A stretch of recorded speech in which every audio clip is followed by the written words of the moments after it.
Coach, a big road trip coming up here against Iowa. Just how important are these points going to be in the standings against a tough Central Division team with, like we talked about the other day, just how tight the division has been so far this season? Yeah, it's been really tight, and you know what? It's perfect that way. That's how we want to be.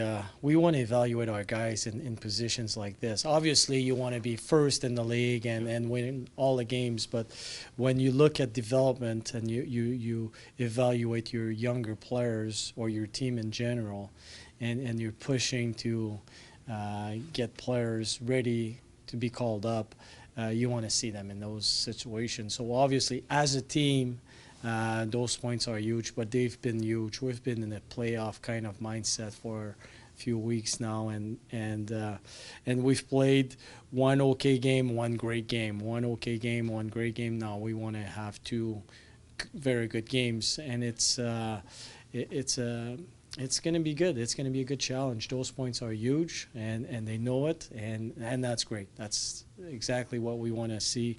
That's exactly where we want it to be. Or be in a position to fight for a playoff spot at this time of the year so we can evaluate our players. Talk about some guys getting some more opportunities in the lineup, and with Cam Schilling and Nelson Noja going up to the Jets, that leaves some more minutes available for guys like Johnny Kovacevic, Hayden Shaw. What have you seen from your younger guys just with the more playing time that they've had nowadays?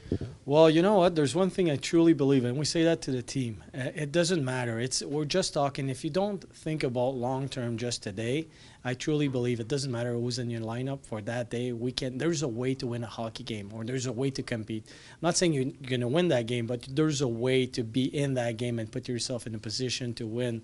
So when we have guys like Schill and Noj and Sami Niku and those guys being called up, perfect.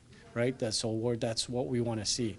On the other side, it gives, like you said, Covey and Leon and Baudouin and Hayden Shaw a chance to take a bigger role and see how much they can take on their shoulders and how can they adjust their game in order to win today and then help the team be successful. So it's as much as we want to push our players to the Jets. When we do so, we really like to evaluate who's the next wave of players, and which those guys have been taking advantage. The last game, our D-core has been playing extremely well.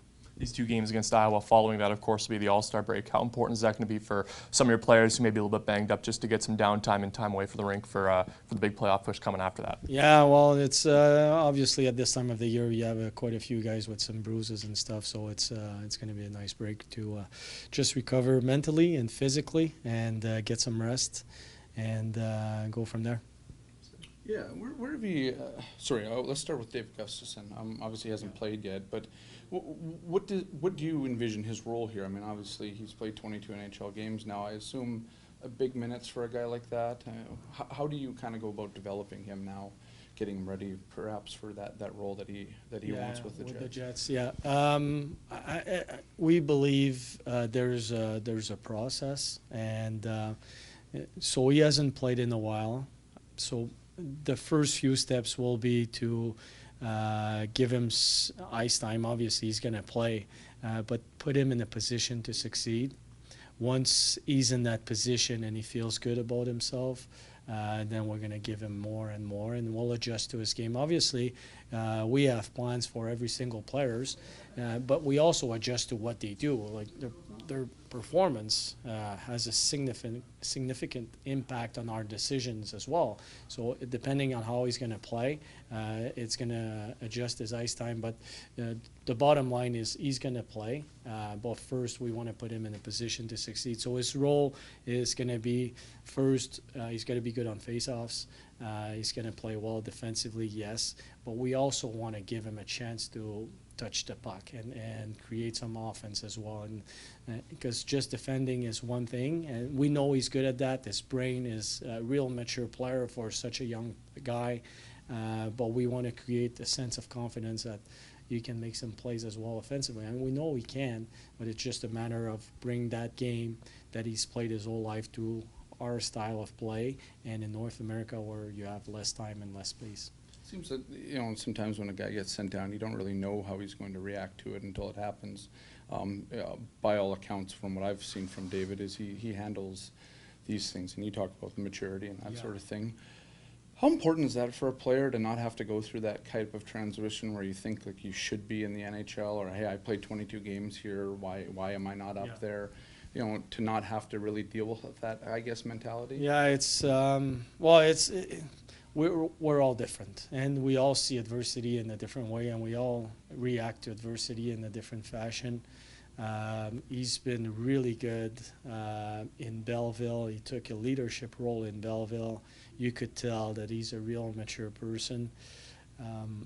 And then he came to the Jets, and he had a great camp, made the team. And part of the reason he made the team, and that's just my opinion, was his attitude and the way he handles himself around the big boys, and understanding what he needs to do on a daily basis to stay with those guys, and he did so.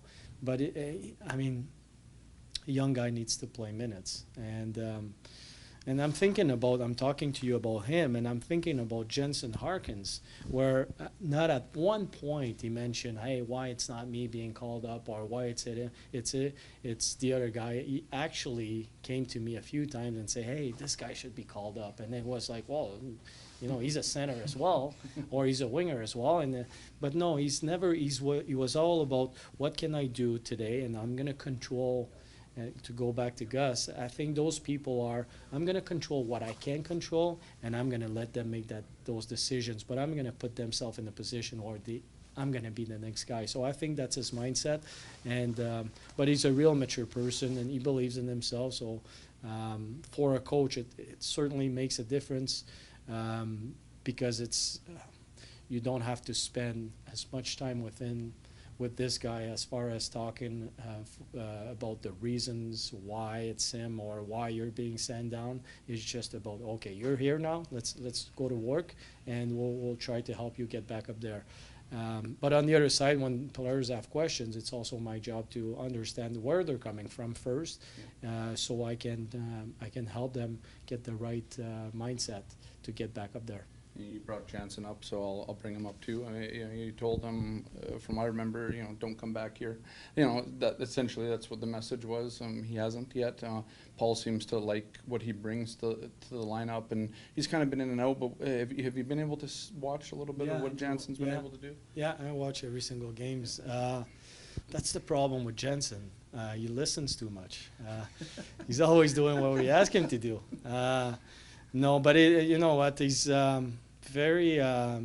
he's a guy that will study what's going on around him. He's not the most vocal person, but he understands what he needs to do right now.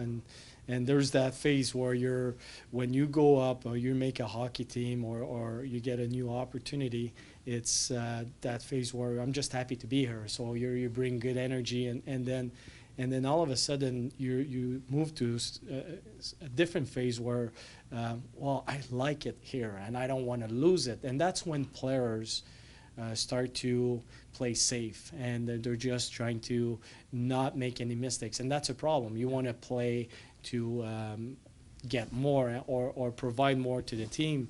And I think Jensen is such a mature person, and he stays in the moment. He understands why he got called up, and he understands what he needs to do in order to stay there. And I really hope we're not going to see him again. But I've watched the games, and I think he's moving his feet. He's out on the puck. He's doing what he's been asked. And to play less minutes, it's a challenge, because you're going out there and you don't want to make mistakes. You don't want to do anything that will cause the team. But on the other side, you want to prove to the coaches, hey, you can play me more. And I think he's been handling the whole thing just right.